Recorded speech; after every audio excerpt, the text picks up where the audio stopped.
आपकी बहू से उसका क्या लेना देना? सब कोई सुन लेगा। ऐसे तो स्त्री को हाथ लगाने से करंट लग जाएगा। हाँ यही चाहती हूँ मैं। मुझे यहाँ खड़े होके कहता है कि तुम शैतान सिफ्त हो और ये पता नहीं तुम्हारे साथ मजबूरन रह रही है। आंखें तरस गई हैं हमारी तुम्हारी औलाद देखने के लिए। अभी उसका निकाह हुआ है और तुमने ये तमाशा लगा दिया। सरफराज ये बात अच्छे से जानता है ये दुनिया मकाफात अमल है। उसको इस बात का कहीं न कहीं डर जरूर है, जो उसने दुआ के साथ किया है उसकी बहन के साथ भी यही कुछ ना हो जाए, इसलिए उसने खिजर के साथ काफ़ी बड़ा हंगामा किया होता है। हालांकि खिजर उसकी बहन सुम्बुल से निकाह कर चुका होता है और उससे काफ़ी मोहब्बत भी करता होता है। खिजर के वहाँ से चले जाने के बाद सरफराज अभी तक बहुत ही ज़्यादा गुस्से में होता है। वो अपने घर वालों के सामने भी ड्रामा करता है और सारा इल्ज़ाम अपनी बीवी फिजा पर डालने की कोशिश करता है। सरफराज की माँ से कहती है अभी इनके निकाह को दिन ही कितने हुए हैं और तुमने इतना बड़ा हंगामा कर दिया है। सरफराज बहुत ही ज़्यादा गुस्सा हो जाता है और अपनी माँ को जवाब देता है। वो मुझे कहता है कि मैं एक दरिंदा सिफत इंसान हूँ और फिजा मेरे साथ कैसे रह रही है, आखिर मेरी बीवी से उसका क्या लेना देना है। और वहीं दूसरी तरफ जब से दुआ हवेली आई होती है सब लोग उसका बहुत ही ज्यादा ख्याल रख रहे होते हैं और कशमाला को ये बात कांटे की तरह चुभ रही होती है। जो शान और शौकत कशमाला को मिलनी चाहिए थी वो अब दुआ को मिल रही होती है। अम्मा साईं तो दुआ की वजह से काफी ज्यादा खुश होती हैं। जब तमाम लोग एक साथ बैठे होते हैं तो अम्मा साईं सबसे कहती है आज हमारी फैमिली मुकम्मल हो गई है, बस एक ही चीज की कमी है। सब लोग अम्मा साईं की ये बात सुनने के बाद बहुत ही ज्यादा हैरान हो जाते हैं। नौशरवान अपनी माँ से सवाल करता है कि अम्मा साईं आप बताएं किस चीज की कमी है,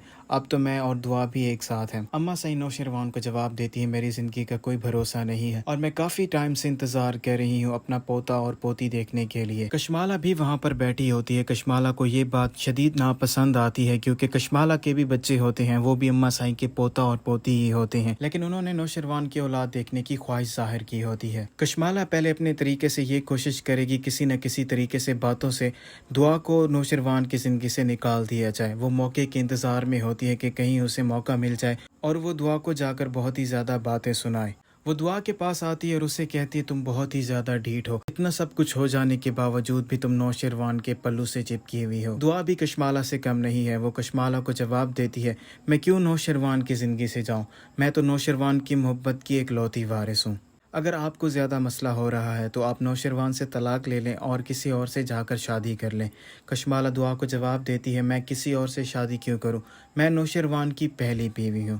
दुआ कशमाला को जवाब देती है इस बात से कोई भी फ़र्क नहीं पड़ता कौन पहली बीवी है कौन दूसरी बीवी है, फ़र्क तो इस बात से पड़ता है कि नौशरवान ने बीवी का दर्जा किसको दिया है और नौशरवान तुम्हें किसी खातिर में नहीं लाते, तुम्हारा होना ना होना एक बराबर है। दुआ की बातें कशमाला को काफ़ी ज़्यादा हर्ट कर रही होती हैं। वो रो रही होती है और अपनी मुलाजमा से कहती है मैं कशमाला को इस बार यहाँ से ज़िंदा नहीं जाने दूंगी। पहले भी मैंने उस पर हमला करवाया था लेकिन उसकी किस्मत अच्छी थी, वो बच गई थी, लेकिन अब की बार मैं उसे अपने हाथों से ही मारूंगी। कशमाला को जैसे ही मौका मिलता है वो दुआ के रूम में जाती है और वहाँ पर पड़ी स्त्री की तार निकाल रही होती है। तभी उसकी मुलाजमा भी उसको देख रही होती है। वो कशमाला से कहती बीबी साईं आप क्या कर रही हैं, ऐसे तो आपको करंट लग सकता है, आपकी मौत भी हो सकती है। कशमाला अपनी मुलाजमा को जवाब देती है मैं भी यही चाहती हूँ, लेकिन करंट मुझे नहीं लगेगा बल्कि दुआ को लगेगा।